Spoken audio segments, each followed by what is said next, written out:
Guys, welcome. Collective reading tayo ngayon. So, tingnan natin kung sino tong taong hindi ka makalimot-limutan or hindi ka malimot-limutan, okay? Kumbaga, mahirap siyang makamove on dahil sa'yo, okay? Nahirapan siyang makamoving on. Kumbaga, ikaw yung tipo ng tao na ayaw niyang pakawalan, okay? Or ayaw niyang malimutan, ganon. Okay? So, tingnan natin kung sino to. Ano yung mga katangian niya. Pwedeng lumabas din dito yung sitwasyon na nangyari sa inyo in the past, okay? So, piliin nyo lang kung inyong kwento to, okay? Give me the message. Sino tong tao na hindi ka makalimot-limutan o hindi ka malimot-limutan? Ayan. Ace of Earth. Seven of Fire. Three of Water. So, nakikitaan ko dito, no? Itong tao na to, siya yung tipo ng tao na pala kaibigan, okay? Kahit saan mo siyang ilagay na grupo, magaling tong makisama. So, nakikitaan ko dito yung Taurus, Leo. Nakikitaan ko rin dito na meron ditong Virgo, Capricorn, Aries, Sagittarius. Merong Cancer. Mahilig din itong magliwaliw or mahilig itong mag-party-party, okay? Kumbaga siya yung tipo ng tao na gano'n, ano? Mahilig sa kasiyahan.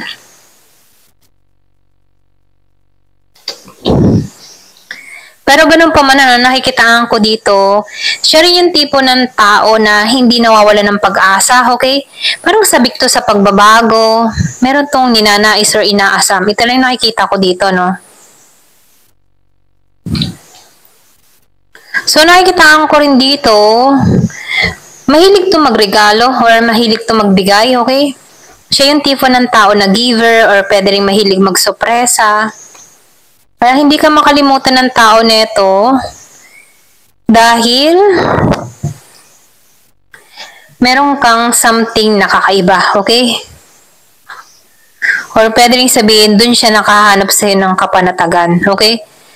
So, nabibig ko dito, ikaw yung naging light ng tao neto, okay?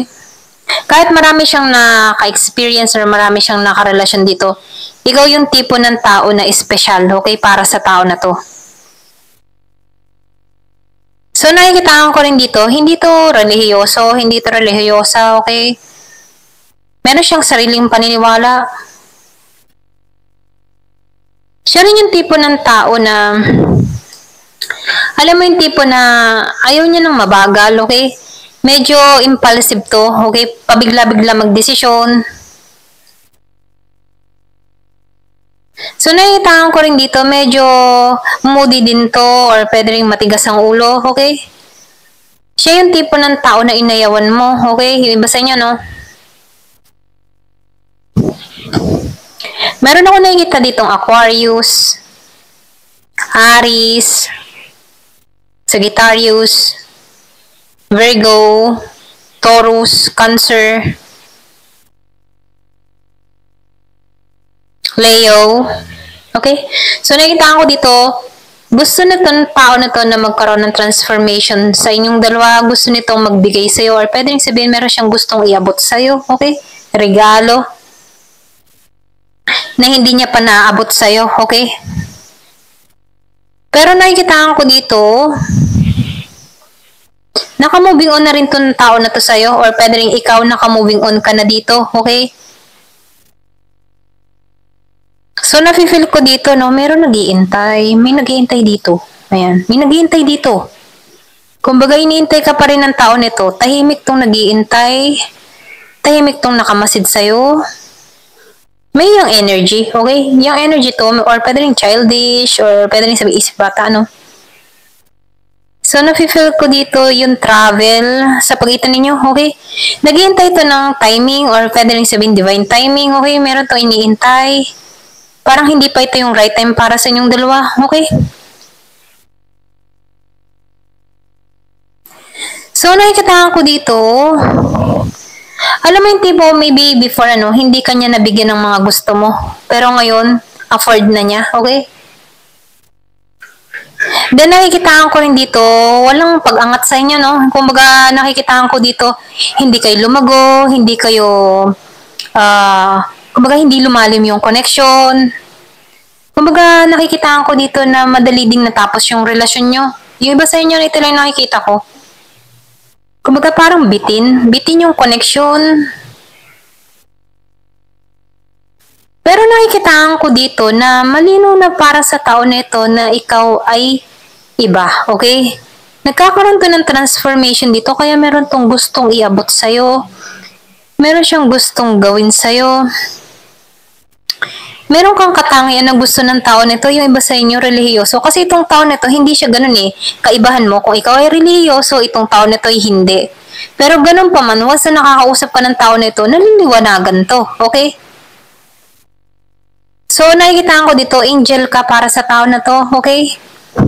Parang kang angel, para sa kanya. Para ba siyang natutuwid ng landas, ganyan, or pwedeng sabihin na siya yung tipo ng tao na napupunta sa tamang direksyon. Ganun ano. Ito rin nakikita ko. Kaya, kapag kasama ka ng tao nito, parang ibang tao na siya, okay? Alam mo yung tipo na ganon, yung tipo na mabisyo siya or kilala siyang mabisyo, pero pag kasama ka, natino siya, okay? So, nakikitaan ko dito, timing, okay, may timing. Naghihintay ng oras. Okay, ito rin nafe-feel ko. So, tingnan natin kung ano pa yung mga katangian niya dito, okay? Ano pa yung mga katangian ng tao na to sa'yo? Ayan, okay? Para makita natin kung sino to. Ano yung mga katangian niya? Anong itsura niya, okay? So, be open-minded po ha. Hindi po halos lahat makaresonate. Kaya, piliin nyo kung energy nyo to, okay? So, anong katangian? O, baby face. Yung iba sa inyo, baby face. Itong tao mo, hindi siya halatang may edad na, okay? Kumaga, mabibigla ka sa edad niya, okay? Yung ba tipo na, halimbawa, 35 pero mukha siyang 25, ganun, ano. Pwede rin masayahin to, kaya hindi madaling tumanda or pwede rin sabihin na masusustansya yung kanyang kinakain kaya hindi siya madaling mangulubot, ganyan ano. Ito lang nafe-feel ko dito, baby face. Yung iba naman sa inyo, merong kang tao na hindi ka malimutan na siya yung tipo ng tao may freckles sa mukha, okay? May pekas, ganyan. Pero kahit may pekas siya, nakikita ko dito, hindi naman hadlang yun ano, para sa kanyang kagandahan, okay? So, nafe-feel ko dito na natural na mistisa. Dun sa iba, pwedeng meron kang tao na ganito, mistisa. Ayan.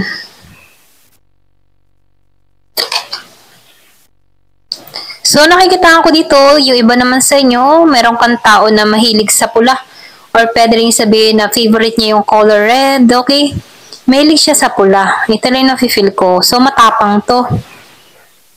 Pwede rin sabihin, mapapansin mo yung damit niya, mahilig siya sa pula, cutex niya, mahilig sa pula, lipstick niya, mahilig sa pula. Mga ganun, no? So, ito lang yung nakikita ko dito.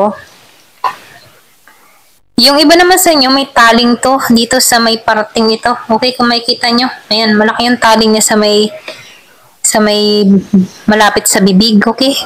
Sa labi. Itaas ng labi, okay? May mole siya dito, may taling.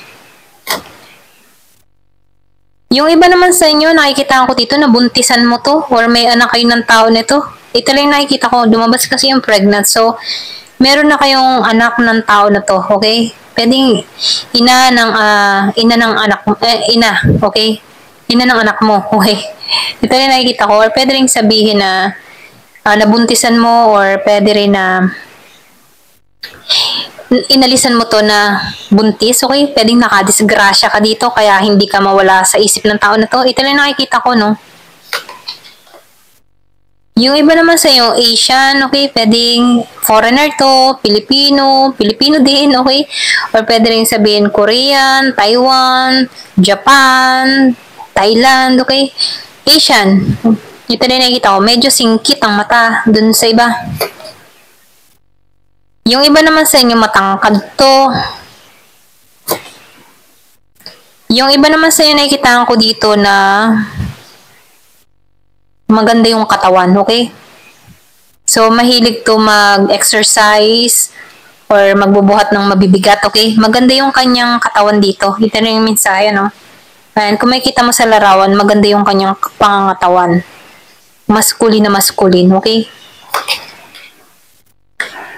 Oh, ito yung iba sa inyo, no? Older than you. So, may edad sa'yo. Ito yung hindi makalimot sa'yo, no? May edad sa'yo. Pwedeng may edad sa'yo ng 10 taon, 9 na taon, 8 taon, 5 taon. Okay? Basta may edad sa'yo. Ayan. Oh, meron ditong white American. Yung iba sa inyo, foreigner. Okay? So, tingnan natin kung ano yung message sa'yo ng angel mo. Okay? Give me the message. Ano yung mensahe sa'yo ng guardian angel mo? Ayan. Kuha tayo ng 3.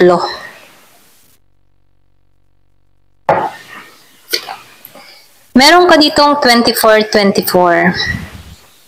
So, sinasabihan ka dito, alam mo yung tipo na i-express mo, no? Pwede meron kang may mga kakayahan ka, may talento ka. So, kulang ka lang sa express, ano? So, ito, itinutulak ka na i-express mo yung creativity mo, na kung saan, ano, ito yung maglilid sa'yo. Na kung saan, ano, ito yung maglilid sa'yo para sa hinaharap mo. Kumbaga nakikita ko dito, merong oportunidad eh. Pwedeng yung mga kakayahan mo, ito yung magbigay ng oportunidad sa'yo para sa future mo, okay? So, kung madalas mo makita yung 24-24, so nangangahulugan ito na ito na yung time para i-create mo, okay? I-create mo yung, parang i-express mo yung iyong creativity, ang iyong talent, okay? Kung meron kang mga talent, ito na yung time para gawin mo to. Oh, 34-34. Plus 4, ano. So, nakikita ko dito, manifest your dream, okay? Kung ano man yung kahilingan mo, matutupad mo to, okay? So, nakikita ko dito, stay focused and watch your dream turn into reality. Okay? Stay focused ka lang. Kung merong nagpapagulo sa isipan mo, i-ignore mo muna ito. Ito na yung mensahe, no? So, meron 25-25. Spiritual insight. Kumbaga, nakikita ko dito na alam mo yung tipo na binibigyan ka ng mas malalim na ugnayan sa spiritual, okay? Para makita mo yung mga tama at hindi tama, okay? So, nakikita ko dito na para kang iniliban, okay? Or pwede sabihin, dito ka tinatahak sapat na to, okay?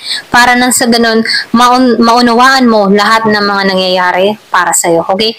Ito na yung nakikita ko. So, tingnan pa natin dito sa ano pa yung mensahe sa'yo, okay? Dito sa card na to, ano pa yung message? Ayan. Pasensya na ha. Ayan. Nagkagulo. So, ulitin natin.